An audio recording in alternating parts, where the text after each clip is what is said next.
네, 코로나19 유행이 확연한 증가세를 보이며 일주일 단위로 더블링 현상이 나타나고 있습니다. 국민 절반은 하반기 코로나 재유행 가능성이 높을 걸로 본다는 조사 결과도 나왔습니다. 한편 코로나19에 재감염될 경우 첫 감염보다 사망 위험이 높아진다는 연구 결과가 나왔는데요. 관련 내용들 정기석 한림대 성심병원 호흡기내과 교수와 이야기 나누겠습니다. 교수님 어서 오십시오. 네, 코로나19 재유행 이야기가 나오고 있습니다. 오늘 발표된 신규 확진자도 19,323명, 한 주 전에 비해서 2배 가까이가 증가하는 더블링 현상이 나타나고 있습니다. 교수님께서는 지금 이 상황을 보시기에 이게 일시적인 상황이 아니라 우리가 당초 예상했었던 그런 재유행 시기가 좀 더 앞당겨서 이렇게 찾아왔다, 이렇게 보십니까?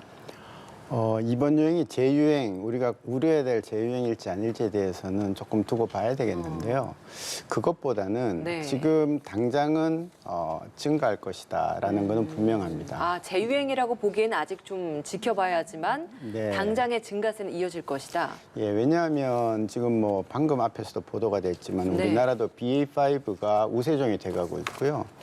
아마도 다음 주쯤 되면 완전 우점을 할지 않을까, 50%가 넘지 않을까. 그러면 우리가 그동안 경험으로 과학적인 데이터로 어떤 변이가 쭉 올라갈 때는 환자도 늘게 돼 있습니다. 네. 이제 다만 제가 아주 대유행에 대해서 크게 우려를 안 할 수도 있다는 이유는 아직까지 우리나라 많은 사람들이 최근에 한 1,800명, 10,000명 가까이가 한 번씩 다 알았기 때문에 아직까지도 면역을 가지고 있고 또 여름철이라 야외 쪽 활동도 상당히 많기 때문에 실내 활동이 겨울에 비해서는 상대적으로 적고 네. 또 사람들이 다 코로나를 잊고 있다가 이제 다시 코로나에 관심을 가지면서 조금 조심을 하게 되고 예, 그러면서 이번에 유행이 오더라도 이게 재유행이다 이렇게 단정할 정도로 아주 큰 유행은 안 올 것 같지만 또 한편으로는 그것이 어떤 유행이 어느 정도 왔다가 조금 멈추다가 또 올라갔다가 저희가 우려하는 진짜 본격적인 겨울에는 가을이나 겨울에는 확 올라가는 예, 지금 아주 재유행이 아주 초입일 수도 있다라는 겁니다.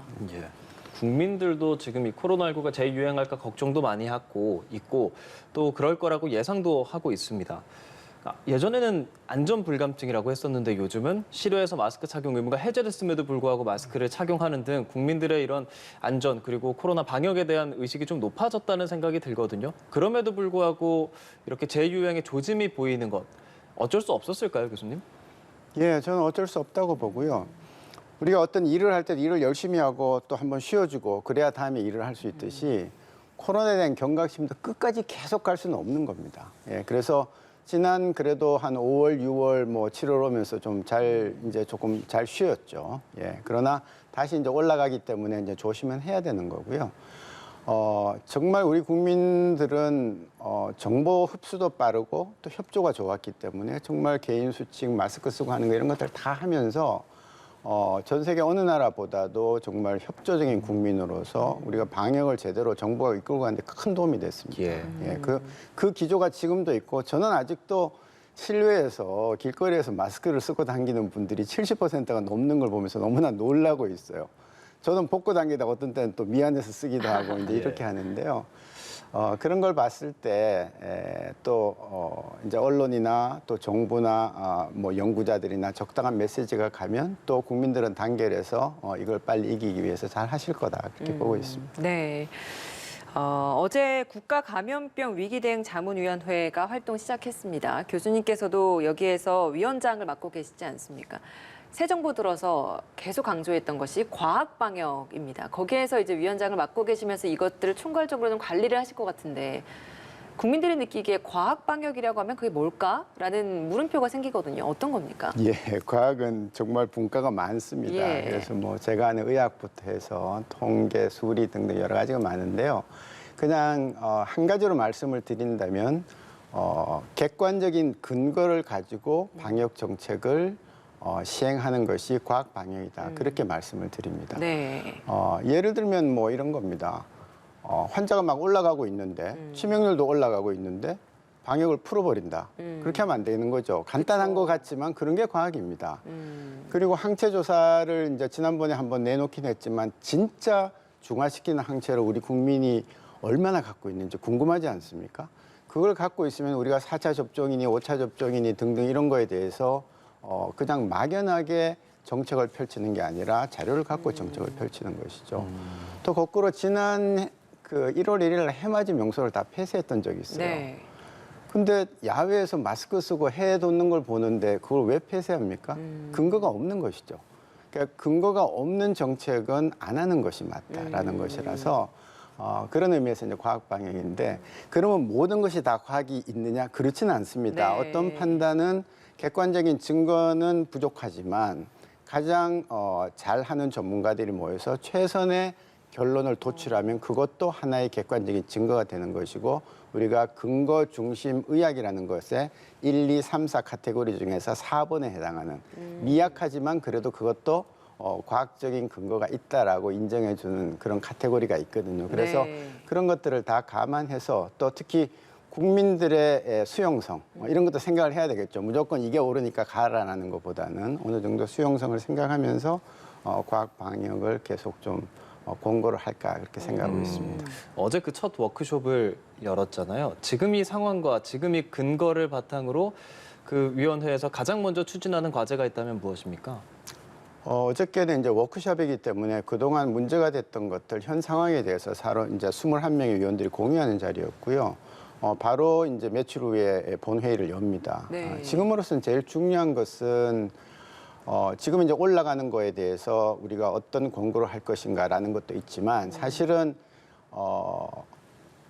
어떻게 됐든 간에 이번 가을이나 겨울에는 재유행은 오게 마련입니다. 예, 안 오고 넘어가기는 어렵거든요. 그렇습니까? 예, 예. 그러면 그 재유행에 대비해서 우리가 준비해야 될 게 무엇인가? 네. 예, 그러니까 좌문이라는 게 두 가지가 있는데요. 하나는 정부나 어떤 단체에서 물어보면 우리가 이렇게 하십시오라고 권고하는 게 있지만 선제적으로 이런 준비를 해서 이렇게 하자라고 하는 자문이 더 능동적이고 더 건설적이고 더 효과적인 자문이 될 수가 있거든요. 네. 그래서 그런 걸 위해서 저희가 지금 생각하고 있는 것은 계량 백신을 과연 우리 대한민국은 얼마나 제대로 빨리 많은 양을 확보할 수 있을 것인가. 그걸 위해서 범정부적인 노력을 지금 시작했는가라는 거. 그다음에 환자들이 병실 부족으로 특히 응급실 중환자실 때 많이 예. 이제 힘이 들었습니다. 예, 임신부가 출산할 자리도 없어가지고 힘들었던 적이 있는데 그것들은 그럼 지금은 괜찮은가? 앞으로 또 수십만 명이 터져서 괜찮은가? 네. 그 준비들을 할 수 있어요. 예, 그런 준비들. 치료제는 그러면 충분히 누구나 다 의사면 처방을 하고 누구나 언제든지 가서 빨리 처방을 받을 수 있겠는가? 치료제는 며칠 있다 먹으면 소용이 없습니다. 걸렸을 때 바로 먹어야 효과가 있거든요. 그런 준비들을 완벽하게 해놓고 국민들이 안심했을 때만이 이거를 소위 이제 위기소통의 개념에서 다음에 오는 어떤 유행이 오더라도 차분하게 넘어갈 수가 있거든요. 그런 점들을 좀 생각하면서 저희가 객관적인 권고를 좀 하겠다 그런 생각을 갖고 있습니다. 예. 과학 방역을 바탕으로 해서 방역 조치들도 차근차근 하나씩 그 단계별로 마련이 될 것 같은데요. 지금 2단계에서 그렇다면 휴가철이 다가오다 보니까 지금 이 시기에 맞는 방역 정책들이나 이런 것들은 어떤 걸 좀 권고를 해줄 수 있겠습니까? 지금은 휴가철이니까 휴가 가셔야죠. 그러니까요. 예, 대신에 가급적 이제 시야가 트인 곳, 예, 하늘이 보이는 곳에서 마음껏 즐기셔라. 예, 그러나 너무 좁은 실내에서 환기가 안 되는 곳에서 또 이제 더우니까 에어컨 틀어놓고 오랜 기간 체류하는 것은 가급적 피하셔라. 그러니까 야외 활동하는 거에 대해서는 저는 언제든지 권장하는 입장이고 특히 여름에는 뭐 할 수 있지 않습니까? 네. 겨울하고 다르니까. 그렇게 지내시고 가급적 가족들과의 동반이 많다면은 모르는 사람들하고 자꾸 이제 만나서 좁은 데서 오래 모여 있으면 그게 이제 감염원이 되는 것이거든요. 네. 예, 그런 말씀을 드리고 싶고 뭐 휴가 때 모이는 걸 자제하라 뭐 이런 말씀을 드리고 싶지는 않습니다. 아니 뭐 이 시기에만이라도 국가적인 차원에서 방역 조치나 뭐 이런 것들을 수위를 좀 더 강화시켜야 되지 않겠냐 이런 목소리도 있어서요. 그럴 필요성 없겠습니까? 뭐 마스크나 이런 것들을 야외에서도 좀 의무화한다거나 혹은 뭐 이런 뭐 거리두기나 이런 것들을 조금은 더 다시 과거 것을 다시 좀 시행을 한다거나 뭐 이런 필요성은 없겠습니까? 예, 저는 그렇게 풀어가고 싶지는 않습니다. 지금 이 코로나를 예전에 우리가 피하려고 했습니다. 근데 지금은 피할 수도 없거니와 피하겠다는 정책보다는 어느 정도 비를 맞을 것 맞으면서 많이 적거나 또 비를 맞아서 감기에 걸리지 않도록 하는 그런 네. 사후 조치를 해주는 쪽을 더 강조를 하고 싶고 특히 고위험군은 사전에 철저히 방어를 해줘야죠. 예, 철저히 방어를 해주고 젊고 건강하고 경제활동을 많이 하는 분들은 최대한 자유롭게 활동을 할 수 있도록 하는 것이 다음 방역 정책이다 그렇게 보고 있습니다. 현재는 그 전에 심각할 때 하던 방역 정책들이 거의 다 폐지가 된 상황이지 않습니까? 아까 말씀해 주시기로는 가을이나 겨울에 찾아올 것이다 재유행이라고 해주셨는데 그때에 대해서는 그럼 그때 방역 정책들 과거에 썼던 것들이 다시 생겨날 수도 있는 겁니까? 예를 들어서 정말 하루에 수십만 명씩 계속 발생하는데 네. 기미가 보이지 않고 계속 증가한다. 길거리에 차들도 많이 없어졌다. 사람들이 겁내면 덜 나오니까요. 그럴 때는 어느 정도의 거리 두기를 아마 해야 될 필요가 있을 겁니다. 예. 그러나 매우 굵고 짧게 가는, 강력하게 가되 짧게 가는 그런 것들이고 과거 우리가 늘 봤던 뭐 앞으로 2주 뒤에 결정하겠습니다. 2주 뒤가 중요합니다. 그러면서 2주씩 해서 몇 달을 끌고 가는 그런 거리 두기는 이제는 지양해야 된다. 그렇게 보고 있습니다. 네. 조금 전에 저희가 기자 리포트를 통해서도 보여드렸습니다만 미국 세인트루이스 워싱턴대 연구진의 한 연구 결과가 나왔습니다. 코로나19에 2번 이상 감염된 사람들은 한 번 걸렸던 사람보다 6개월 안에 사망할 위험은 2배 더 높아지고 입원할 확률은 3배나 더 높다. 이런 이야기가 나오다 보니까 좀 공포심이 커지거든요. 이 연구 결과는 저희가 어떻게 이해를 해야 되는 겁니까? 그거는 지금 이 방송을 보시는 건강한 분들은 걱정 안 하셔도 됩니다. 그래요? 예, 왜냐하면 이제 뭐 좋은 자료입니다. 많은 사람을 대상으로 했는데 일단은 재양 군인의 병원을 대상으로 했기 때문에 거기에 있는 분들은 그냥 재양 군인회에 속한 그런 이제 나이가 많이 든 환자. 고위험. 예, 고위험군이고요. 그다음에 또 하나는요. 코로나에 한 번 걸렸는데 2번 걸리고 3번 걸린다는 분들은 그분 자체에 어떤 문제가 있는 거예요. 우리가 백신을 안만 놔드려도 항체를 못 만드는 분들이 계십니다. 예, 또 그렇게 2번, 3번 걸리는 분들은 원래 잘 걸리는 기저질환 소위 당뇨병, 고혈압, 만성폐쇄 이런 걸 다 갖고 있는 분들이에요. 암 환자들도 있고. 그래서 이것을 일반 분들한테 대입시키지는 않는 건데 다만 그렇다고 해서 막 부주의로 나는 2-3번 걸려도 크게 문제가 없대 건강한 사람 그건 아닙니다. 왜냐하면 첫 병균이 들어와서 바이러스가 들어와서 내 몸을 어느 정도 파괴시키고 갑니다. 폐에 폐소미화증이 오고요. 심장에도 데미지가 온 거거든요. 손상이 오는 거거든요. 근데 2번 들어오면은 맞은데 또 맞으면 더 힘들겠죠. 그렇겠죠. 예, 기능이 떨어지겠죠. 그렇기 때문에 자꾸 걸리면 그만큼 위험하긴 하는데 네. 자꾸 걸리는 사람들은 상당히 제한적이다. 라는 그런 말씀도 드립니다. 위험하기는 하지만 아주 많은 사람들이 그러는 건 아니고 고위험군에 한해서 더 위험할 수 있다. 이런 말씀으로 네. 저희가 이해를 하겠습니다.